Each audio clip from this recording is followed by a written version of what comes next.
Bonjour les amis, j'espère que vous allez bien. Je voulais vous faire part d'une petite expérience, une petite réflexion personnelle que j'ai eue hier soir dans mon lit en regardant The Voice Kids avec les enfants. Et j'étais en train de penser au boulot, etc. Il était 22h, 22h30. Et j'étais en train de me dire que on pouvait faire quelques parallèles intéressants entre cette émission, cette manière de sélectionner des artistes qui veulent effectivement se faire connaître par le grand public alors qu'ils sortent finalement de nulle part, et le monde de la hi-fi, parce que effectivement le monde de la hi-fi, il y aurait peut-être pas mal de choses à apprendre de ce type d'émission, et je voulais vous parler des trois parallèles qu'on peut faire éventuellement avec cette émission. Le premier parallèle, c'est le fait d'écouter en aveugle, entre guillemets en aveugle. Vous avez donc les trois chanteurs du jury qui sont retournés et qui sont dans l'attente d'avoir entre guillemets une émotion, un déclic qui va les faire se retourner en fonction de leur sensibilité propre évidemment. Donc c'est un peu comme dans la hi-fi, c'est exactement le même principe. Il y a des personnes qui vont entre guillemets se focaliser sur un aspect de l'écoute, pas l'autre, etc. Il y en a qui va se retourner, l'autre pas se retourner, alors que l'autre dit que c'est bien, l'autre c'est pas bien. En hi-fi c'est un petit peu la même chose.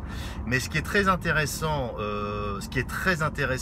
et c'est ce qui devrait être fait, à mon avis ce serait un peu compliqué, mais dans le domaine de la hi-fi, c'est les écoutes en aveugle. Je ne sais pas si vous connaissez un petit peu le monde du vin et la manière dont les œnologues sélectionnent des vins.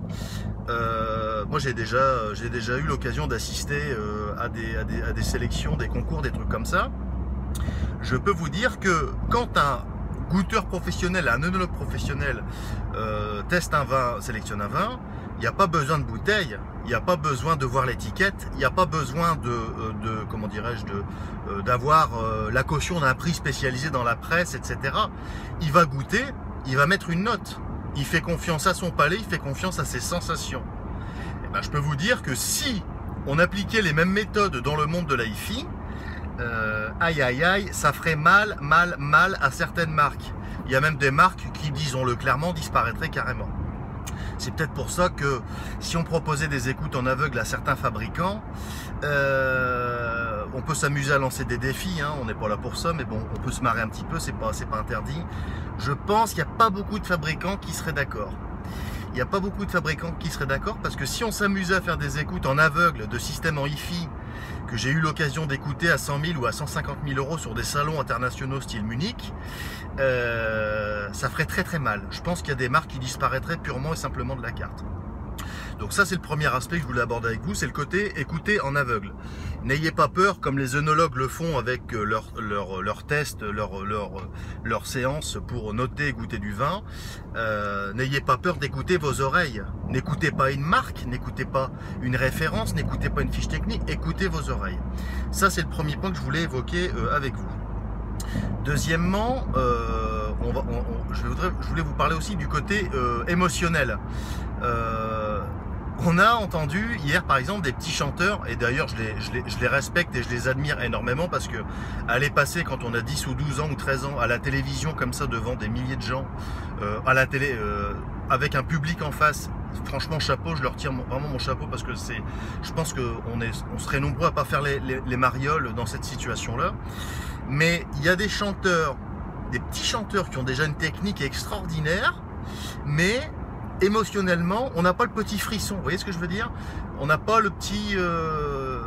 on n'a pas envie d'appuyer, quoi. Si on était derrière le truc, on n'a pas envie d'appuyer. Et il y en a d'autres qui techniquement sont peut-être un petit peu moins bons, mais tout de suite, hop là, oula, il y a un petit frisson dès le départ. Et là, ils se retournent à 3. Bah, c'est exactement pareil quand on fait la sélection d'un produit. J'ai toujours dit aux clients, faites confiance à votre sensation et à votre entre guillemets, au petit poil qui va se dresser. Parce que c'est là-dessus que ça se passe. C'est uniquement ça qu'on vend quelque part. On vend du frisson et on vend de l'émotion. Si vous n'avez pas d'émotion, même sur un système à 50 000 euros, n'y allez pas. Ça ne sert à rien. Gardez de l'argent pour vous acheter une voiture ou partir en vacances. Ce sera bien plus intéressant pour vous. Et le troisième aspect que je voulais évoquer avec vous, c'est le côté chanteur pas connu. On a des petits chanteurs absolument pas connus, d'ailleurs même des chanteurs adultes, qui chante mieux pour moi que la plupart des gens qu'on entend à la radio à longueur de temps. Ça veut dire quoi? Ça veut dire que l'industrie de la musique met sur le marché des produits, donc ces produits ce sont les chanteurs, parce qu'ils sont pas mal physiquement, ils sont bien marketés, ils passent bien, ils parlent bien, etc. Mais admettez-le quand même, il y a quand même beaucoup d'artistes aujourd'hui qui font de la grosse souplette, qui n'a strictement aucun intérêt musical et qui sont là uniquement pour vendre des encarts publicitaires ou faire des prime time avec des trucs qui peuvent rapporter un petit peu de cash aux producteurs.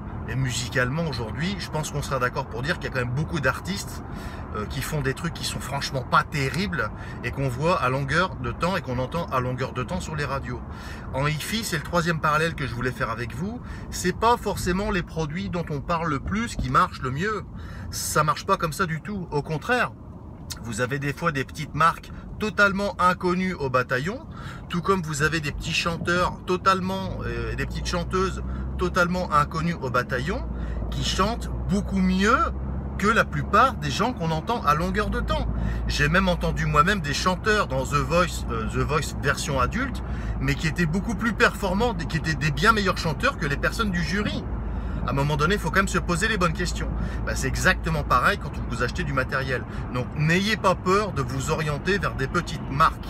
Là, c'est une petite observation que je lance à tous les gens qui me disent « Ah, vous faites pas cette marque-là, monsieur Wenger? Ah, vous faites pas cette marque-là » On travaille pas comme ça. On travaille avec des marques qui ont un intérêt, qui ont une valeur ajoutée. C'est pas parce qu'une marque est connue qu'elle est forcément plus exceptionnelle. Il y a des chanteurs qui passent à longueur de temps. Si vous voulez rigoler, que vous avez un abonnement sur Deezer, regardez les chanteurs les plus écoutés sur Deezer. Et dites-moi si c'est les meilleurs artistes du monde. Après, on en rediscute. Donc, c'est pas un jugement de valeur que je fais. Chacun ses goûts, chacun son style, c'est pas le problème. Ce que je veux juste vous dire, c'est que en hi-fi, comme dans beaucoup d'autres domaines, méfiez-vous de ce que l'industrie va vous servir sur un petit plateau. C'est évidemment pas forcément ce qu'il y a de mieux. Voilà ce que je voulais vous dire sur les trois parallèles qu'on peut faire entre des émissions de télé-réalité. Ce qui a permis de mettre, ce qui est extraordinaire avec The Voice et ces émissions qui permettent de mettre en exergue des artistes qui sont totalement inconnus au bataillon, c'est de voir que finalement, c'est un peu comme les cuisiniers dans les émissions de cuisine avec Etchebest, etc. Vous avez des mères de famille qui sont totalement inconnues au bataillon, qui vont vous faire des petits plats mijotés, qui vont vous faire des trucs de compétition, et elle va faire des trucs qui sont bien meilleurs que dans la plupart des restaurants.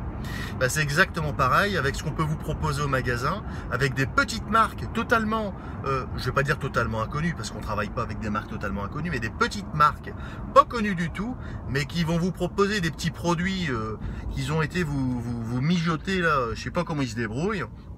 Des petites boîtes qui sont 7 ou 8 personnes, mais c'est des passionnés, c'est des gens qui sont vraiment dans la perfection, une espèce de recherche du Graal, une espèce de recherche du Graal sonore que l'industriel ne vous fera jamais, parce que l'industriel c'est pas son sujet.